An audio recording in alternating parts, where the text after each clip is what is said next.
Aleppo's main hospital reduced to rubble.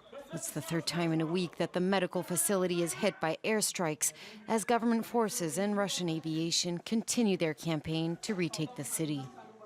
Moscow has denied deliberately targeting the facility, but according to the White Helmets, a volunteer group of first responders in Syria, clinics and hospitals have been the primary targets in the last 3 months. In Syria, our situation is very different than in any other country. Elsewhere in the world, there's always a cross or a crescent to indicate that there's a hospital so that it's not bombarded. In Syria, even ambulances are painted in a different color to look like any other car and avoid being targeted. Hospitals and medical centers have also been placed underground to avoid being shelled.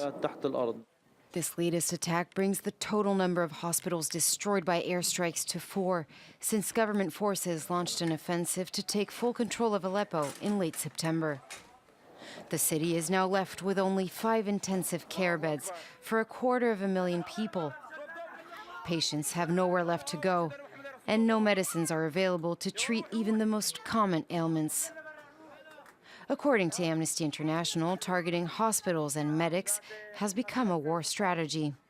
You attack and you bombard relentlessly hospitals, but also other civilian infrastructure.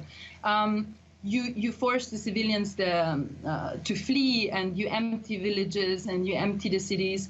And like that, it's an advantage for the terrestrial forces to advance and to take the city and to claim victory over the city. The NGO Physicians for Human Rights has reported more than 300 attacks on medical facilities across the country since the beginning of the Syrian conflict.